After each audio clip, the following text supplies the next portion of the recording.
D. அதே நீங்கள் BNSS பார்த்தீங்கன்னா 292.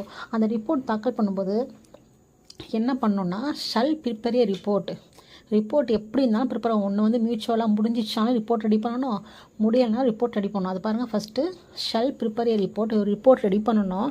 தயார் பண்ணிவிட்டு அதில் அந்த ப்ரெசிடிங் ஆஃபீஸர்ஸ் ப்ளஸ் யாரெல்லாம் ப்ரெசென்ட் ஆனாங்களும் எல்லாம் கையெழுத்து போட வேண்டும். சரிங்களா?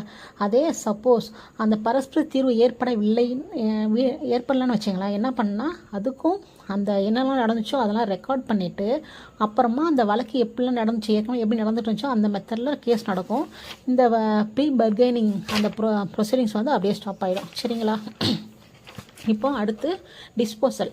அந்த கேஸ் வந்து நல்லபடியாக பரஸ்பர தீர்வு முடிஞ்சிருச்சு, அதுக்கான ரிப்போர்ட் தாக்கல் பண்ணிட்டாங்க. அப்போ எப்படி டிஸ்போஸ் பண்ணுறது அது சொல்கிற செக்ஷன் 265 கேபிட்டல் இ, அதை 293 பிஎன்எஸ்எஸ் என்ன சொல்கிறாங்கன்னா, ஷல் அவார்டு தி காம்பன்சேஷன், அந்த இழப்பீடை வந்து அவார்டு பண்ண வேண்டும். ப்ளஸ் பார்ட்டி 2 பேர்ட்டு கேட்டுட்டு குவாண்டம் ஆஃப் பனிஷ்மெண்ட்டை ஃபிக்ஸ் பண்ணணும். அல்லது நம்ம நன்னடத்தை பிரிவு இருக்கு இல்லையா, 360 சிஆர்பிசி அல்லது ப்ரொபேஷன் ஆஃப் அஃபெண்டர்ஸ் ஆக்ட் 1958 இருக்கு இல்லையா, அதில் உள்ள அந்த குற்றம் சம்மந்தமான விஷயங்கள், அந்த நபர்கள் சம்மந்த விஷயங்கள் இது அப்ளை ஆனால் அதை அப்ளை பண்ணிக்கணும். அல்லது வேறு எதுவும் சட்டம் நடைமுறை உள்ள சட்டத்தின்படி ஏதாவது பெனிஃபிட் இருந்தால் அதை அப்ளை பண்ணணும். அதுக்கப்புறம் பார்த்தீங்கன்னா என்ன பண்ணணும், இதுக்கப்புறம் சப்செக்ஷன் வரும் இல்லையா, பிசிடின்னு அதில் உள்ள விஷயத்தெல்லாம் ஃபாலோ பண்ணணும்னு சொல்லிட்டு இங்கே சொல்லியிருக்காங்க சப்செக்ஷன் கிளாஸ் ஏல.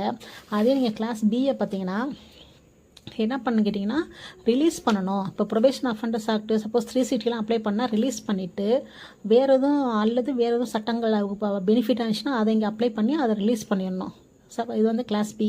அதே நீங்கள் கிளாஸ் சியை பார்த்தீங்கன்னா 2 தரப்பையும் கேட்ட பிறகு ஹாஃப் ஆஃப் தி பனிஷ்மெண்ட்டு, அதாவது கேட்ட அப்புறம் ஆஃப் ஆஃப் தி பனிஷ்மெண்ட்டை அந்த அக்யூஸ்டுக்கு நீங்கள் கொடுக்கணும்னு சொல்லி போட்டிருக்காங்க. இது கிளாஸ் சியில்.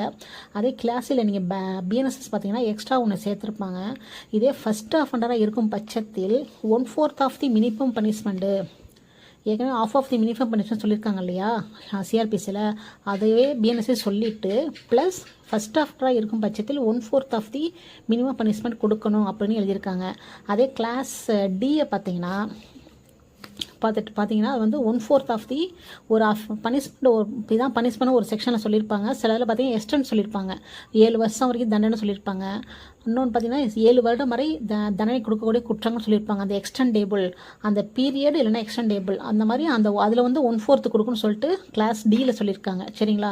இப்போ இதே பிஎன்எஸ்எஸ்டி சேமாக சொல்லிவிட்டு கிளாஸ் டியை பொறுத்த வரைக்கும் எக்ஸ்ட்ரா ஒன்று ஆட் பண்ணியிருக்காங்க. ஃபஸ்ட்டு அஃபெண்டராக இருக்கும் பட்சத்தில் என்ன பண்ணணுன்னா 1/6 ஆஃப் தி அந்த பனிஷ்மெண்ட்டு இல்லைன்னா எக்ஸ்டெண்டபிள் பனிஷ்மெண்ட்டில்